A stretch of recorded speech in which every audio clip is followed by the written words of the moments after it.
साहित्य संमेलन म्हणजे वैचारिक अस्मितेचा आविष्कार। सर्व मान्यवर सर्व समाजबांधव यांना माझी विनंती आहे की त्यांनी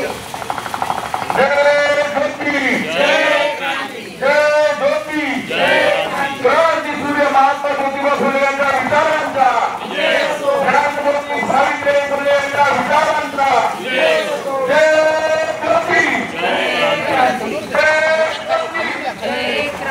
साहित्य संमेलनाला या ठिकाणी सुरुवात झालेली आहे। विचारपीठावरती सर्व मान्यवर येत आहेत।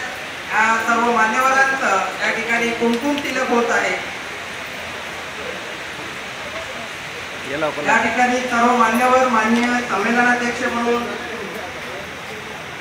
मान्य कावळे सर, सुप्रसिद्ध साहित्यिक व माजी अध्यक्ष, सर्व मान्यवरांना माझी विनंती आहे की त्यांनी या महात्मा ज्योतिराव फुले, राष्ट्रपिता महात्मा ज्योतिराव फुले यांच्या फोटोला माल्यार्पण करून तसेच कार्यक्रमाला लाभलेले संमेलनाध्यक्ष म्हणून माननीय श्री उत्तमजी कांबळे या ठिकाणी आपण ग्रंथदिंडीच्या माध्यमाने ज्याला आपण म्हणूया या ठिकाणी उपलब्ध आहे। माननीय आजच्या या पहिल्या सत्राला उद्घाटक म्हणून माननीय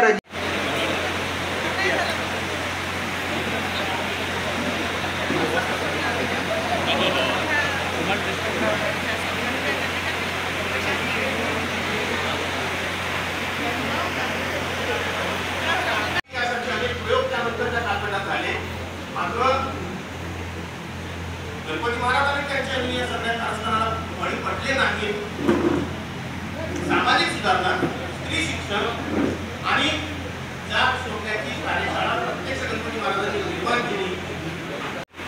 जात का सोडावी असा प्रश्न या सर्व त्यांच्या कार्यातून निर्माण होतो।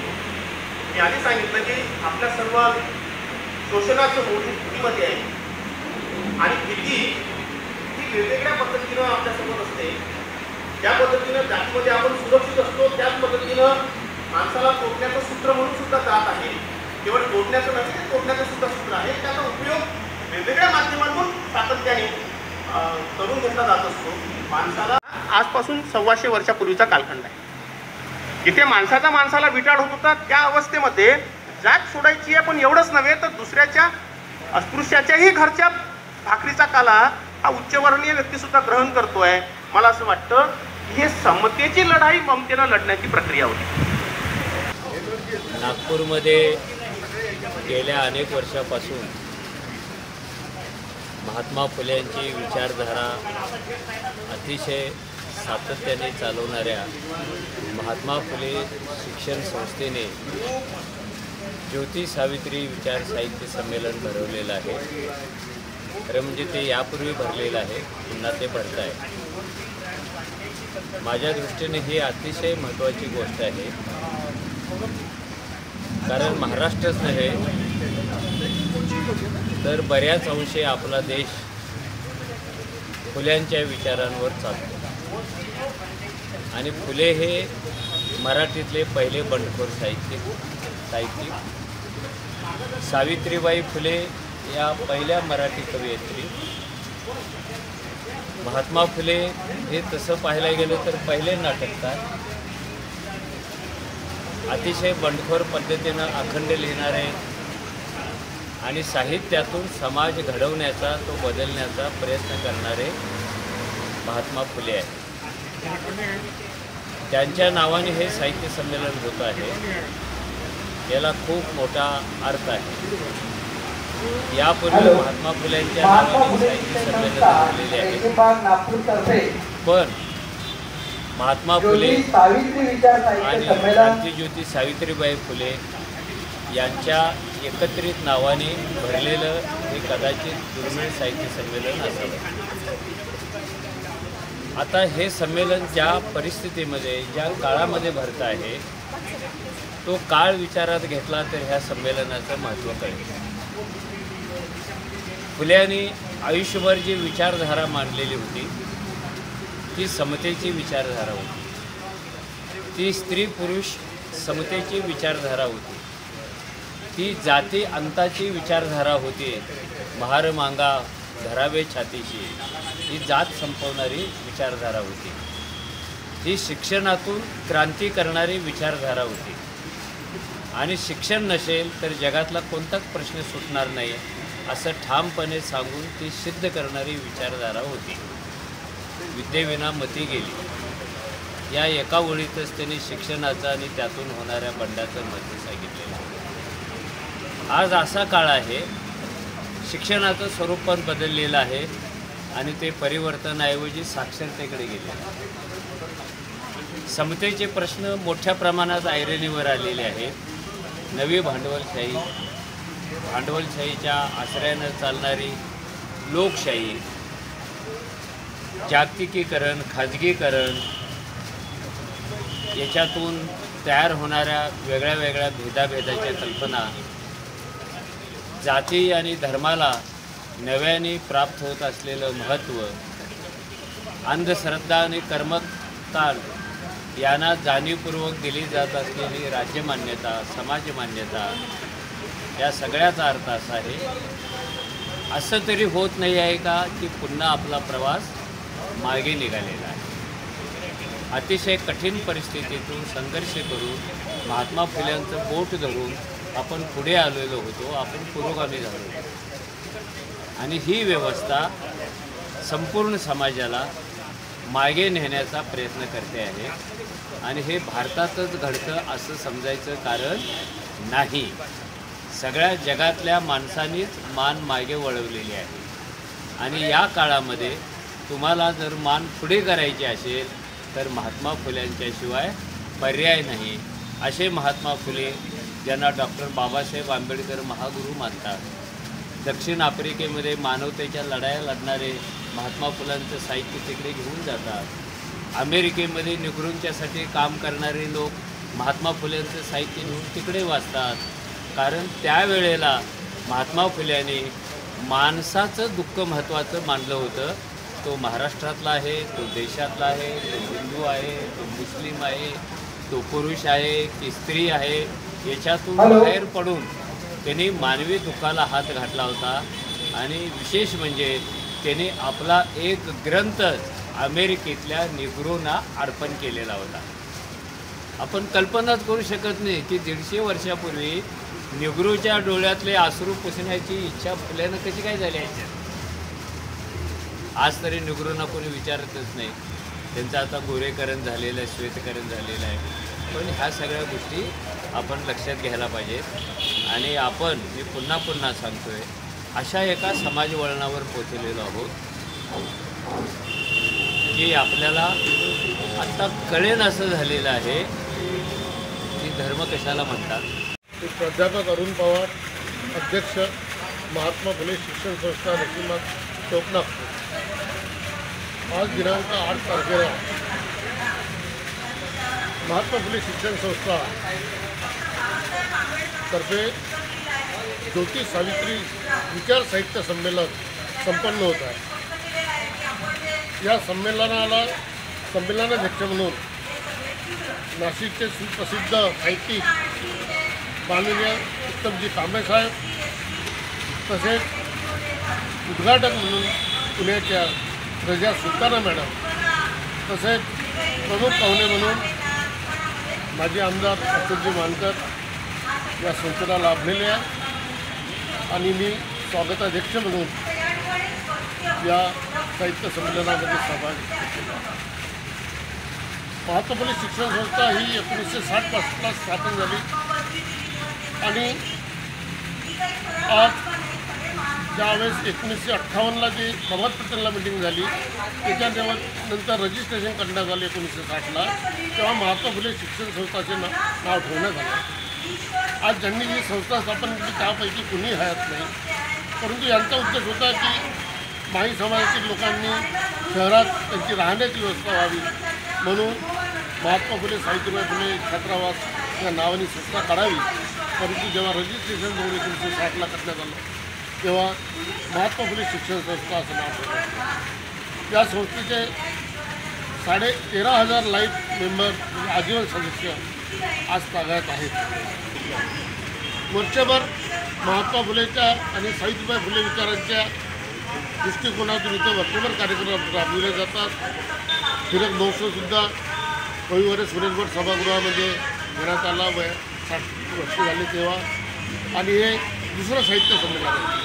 पहिलं साहित्य संमेलन 2010ला घेण्यात आलं होतं आणि दुसरं साहित्य संमेलन 2024ला घेण्यात आलं. यापुढे आमचा मानस आहे की जास्तीत जास्त साहित्य संमेलन कसे होईल हा प्रयत्न राहील. इथे डॉक्टरांचा मेळावा, प्राध्यापकांचा मेळावा, वकिलांचा मेळावा, हेल्थबद्दल मेळावे आणि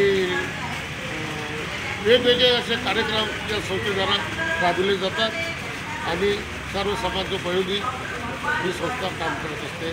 संस्थेने अजून एक नवीन जागा घेतलेली आहे हुबली येथे 43 स्क्वेअर फीट. तिथेसुद्धा महात्मा फुले शिक्षण संस्था समाजोपयोगी व महात्मा फुले आणि सावित्रीबाई फुले यांच्या विचारार्थ काम करेल. आजचे जे साहित्य संमेलन आहे हे आज सर्व नवीन पिढीला याचा भाव माहीत झालं पाहिजे. महात्मा फुले कोण आहे, सावित्रीबाई फुलेचे विचार काय आहे हे लोकांपर्यंत पोचले पाहिजे. आणि हे वेगवेगळे इथे सत्र घेऊन त्यांच्या लोकांना ह्या महात्मा फुले आणि सावित्रीबाई फुलेच्या विचाराचा एक प्रकारचा प्रचार कसा होईल याच्या माध्यमातून. या ज्योती सावित्री विचार साहित्य संमेलनामध्ये पहिलं सत्र हे उद्घाटनात होतं, दुसरं सत्र हे परिसंवादाचं आहे, तिसरं सत्र हे कवी संमेलनाचं आहे आणि चौथं सत्र हे समारोपाचं आहे. असे एकूण 4 सत्रामध्ये सकाळी 9 ते सायंकाळी 6पर्यंत बरगतचा कार्यक्रम हा ज्योती सावित्री विचार साहित्य संमेलनाचा घेणार. मी प्राध्यापक पंकज पुरळकर, महात्मा फुले शिक्षण संस्था संचालक तथा सहसंयोजक ज्योती सावित्री विचार साहित्य संमेलन. त्या ज्योती सावित्री विचार साहित्य संमेलनाचं आयोजन करण्याचं काम आम्ही लोकांनी यासाठी केलं की महात्मा फुलेंचे जे काही समजा निश्चित विचार आहे की ज्यावरून आम्हाला कळतं की ज्या काळामध्ये तुम्हाला लिहिण्या वाचण्याचा कुठलाही अधिकार नसतानाही महात्मा ज्योतिराव फुलेंनी इतकं मोठं साहित्य तुमच्या आमच्यासाठी तयार करून ठेवलेलं आहे. त्यामध्ये प्रामुख्याने गुलामगिरी आहे, शेतकऱ्यांचा आसूड आहे, ब्राह्मणांची पद्धत आहे. एक साहित्य म्हणून त्या काळात कुणालाही कुठेही साहित्यात सहभागी होऊ शकणार. पण तृतीय रत्नसारखं नाटक महात्मा ज्योतिराव फुलेंनी स्वतः लिखित केलं. त्याच्यानंतर सार्वजनिक सत्यधर्म की जो सत्यशोधक समाजाचं ज्याला आपण म्हणू शकतो की बहुजनांच्या आयुष्यामध्ये त्यांच्या उद्योगाची जी काही पहाट झाली खऱ्या अर्थाने सत्यशोधक समाजाची झाली की ज्याला कुठेतरी मानवी हक्क आणि मानवी अधिकारांचा जे काही जाहीरनामा म्हणूनच आम्ही सत्यशोधक समाजाकडे बघत असतो. त्याची स्थापना महात्मा ज्योतिराव फुलेंनी 24 सप्टेंबर 1873 रोजी केली होती. आणि खऱ्या अर्थाने महात्मा ज्योतिराव फुलेंचे विचार खऱ्या अर्थाने विज्ञानवादी आणि त्या समाजाला प्रेरक आहे की त्यातून समाजाने काहीतरी घ्यावं. कारण आजही व्यवस्थेचे आज आम्ही बळी ठरलेलो आहोत. ज्या काळामध्ये व्यवस्था व्यवस्थित नव्हती त्या काळामध्ये एक असामान्य योद्धा म्हणून महात्मा ज्योतिराव फुलेंनी कार्य केले. त्यावेळेस ते म्हणायचे जोपर्यंत खालचा वर्ग वरती जात नाही आणि वरचा वर्ग खाली येत नाही तोपर्यंत सामाजिक परिवर्तन अशक्य आहे. आणि म्हणूनच एक मानवी अस्मितेचा लढा, एक मानवाला माणूस पण प्राप्त व्हावं यासाठी ज्योतिराव फुलेंनी आपलं आयुष्य वेचलं. आणि खऱ्या अर्थाने ते या देशाचे नेशन बिल्डर म्हणून आपण त्यांना म्हणतो. एक विषयावर टाकणारा असा एक असामान्य योद्धा, एक असामान्य महात्मा ज्योतिराव फुले आज आम्हा तुम्हाला आहे. त्यांचे विचार या समाजाने घ्यावे. तसेच क्रांतीज्योती आहे तिने सांगितलेलं होतं की शूद्रांनाही शिक्षण मिळालं पाहिजे. शिक्षण हा स्त्रीचा हक्क आहे. आणि त्या काळामध्ये त्यांनी खऱ्या अर्थाने प्राथमिक शिक्षण म्हणजे सक्तीचं केलेलं होतं ते महात्मा ज्योतिराव फुले. आणि त्यांनी घरातून जी सुरुवात केलेली होती सावित्रीला त्यांनी शिक्षित केलेलं होतं. शूद्रांना शिकण्याजोगा हा शिक्षण मार्ग हा शिक्षणाने माणसातील पशुत्व वाटते पहा जरा असं सावित्रीने 1855मध्ये तिचा जो काही काव्यकुंज नावाचा कविता संग्रह होता त्यामध्ये लिहून ठेवला. म्हणजे यातून सावित्री स्त्रीची भूमिका कशा पद्धतीने मांडते की ज्या काळ स्त्रीला स्त्री शिकली की धर्म बुडतो, स्त्री शिकली की कुटुंब तुमचं बिघडतं असं जेव्हा या समाजा व्यवस्थेने ठरवलेलं होतं त्या व्यवस्थेमध्ये सावित्री नुकती लढलीच नाही तर तुम्हाला त्या शिक्षणाची ज्योत पेटवून दिली आणि तुम्ही संपूर्ण आयुष्य बहुजनांच्या हितासाठी लढलं. असं हे फुले दाम्पत्य म्हणजे ज्याला आम्ही म्हणू शकतो की महात्मा ज्योतिराव फुल्यांच्या आयुष्यातील तेजस्वी ज्योत म्हणजे सावित्रीबाई फुले. आणि मग अज्ञानाच्या अंधकारातून सर्व समाजाला बाहेर काढण्याचं काम या फुले दाम्पत्याने केलं. म्हणून खऱ्या अर्थाने ते बहुजनांचे मायबाप करतात असं मी या ठिकाणी ज्योती सावित्री विचार साहित्य संमेलनाच्या माध्यमाने मी म्हणू इच्छितो. त्यानंतर येणाऱ्या काळात ज्योती सावित्री विचार साहित्य संमेलनाचा जागर महात्मा फुले शिक्षण संस्थेतर्फे घेण्यात येईल आणि तो उत्तरोत्तर ही प्रक्रिया चालू राहील. जोपर्यंत सामाजिक परिवर्तन या समाजामध्ये होणार नाही तोपर्यंत हे चालू राहील. रवींद्र काटे, महात्मा फुले शिक्षण संस्थेचा संचालक आणि मोटिवेशनल ट्रेनर आणि बिझनेस कोच आहे. आज महात्मा फुले शिक्षण संस्थेमध्ये ज्योती सावित्री विचार साहित्य संमेलन ठेवलं होतं. साहित्य संमेलनाचे जे स्वागताध्यक्ष होते ते महात्मा फुले शिक्षण संस्थेचे अध्यक्ष अरुण पवार आणि या कार्यक्रमासाठी प्रमुख वक्ता म्हणून लाभलेले उत्तमजी कांबळे, दुसऱ्या रजियाताई सुलताना या पहिल्या सत्राच्या प्रमुख अतिथी होते. यांनी महात्मा ज्योतिराव फुले आणि सावित्रीबाई फुले यांचे विचार काय होते, समाजाला त्यांनी काय दिलं, समाज त्यांच्यापासून काय शिकला आणि समाजामधली अस्पृश्यता आणि ज्या काही अडीअडचणी होते त्याचं सोल्युशन त्यांनी त्यामध्ये दिलेलं आहे. त्यांनी फक्त बोलून दाखवलं नाही, लिहून दाखवलं नाही, तर कृतीमधून ते सर्व करून दाखवलेलं आहे. असे अनेक विचार, विधवा विवाह, शिक्षण, शेती, शेतकऱ्यांचे प्रश्न त्यांनी आपल्या पुस्तकांच्या माध्यमातून मांडले. एक महापुरुष म्हणून महात्मा ज्योतिराव फुले होते. त्याचप्रमाणे त्यांच्या सोबत सावित्रीबाई फुले यांनी स्त्रियांसाठी शिक्षणाची दारं जी उघडून दिली आणि आज प्रत्येक क्षेत्रात स्त्रिया जे प्रगती करता आहेत, स्त्रिया आपल्या घराच्या बाहेर निघता आहेत, स्वतःच्या पायावर उभं होत आहे आणि आपलं अस्तित्व निर्माण करीत आहेत. या सर्व मागे आज सावित्री आई फुले आहे. आपल्या भाषणात प्रत्येकाने हेच सांगितलं. त्यानंतर दुसरा एक विषय होता दुसऱ्या सत्राचा, तो म्हणजे सत्यशोध. सत्य शोधणारा जो असतो त्याला त्यांनी सत्यशोधक म्हटलेलं आहे.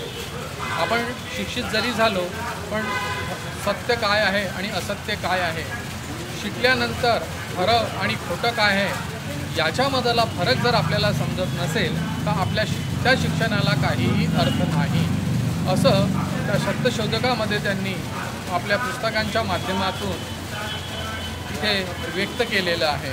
आणि अशा माध्यमातून एक साहित्य संमेलन म्हणजे समाजाला आरसा दाखवण्याचं काम करीत असते आणि या आरशाच्या समोर आपण किती पाण्यात आहोत आणि आपले विचार कसे आहेत हे आपल्याला कळते. आणि अशा संमेलनाच्या माध्यमातून लोकांचे विचार बदलतील, त्यांच्यामध्ये जागरूकता निर्माण होईल आणि एक खऱ्या अर्थाने सत्यशोधक आणि मानवतावादी परिवर्तनवादी समाज निर्माण होईल, हा या कार्यक्रमाचा मुख्य हेतू होता. म्हणजे आपण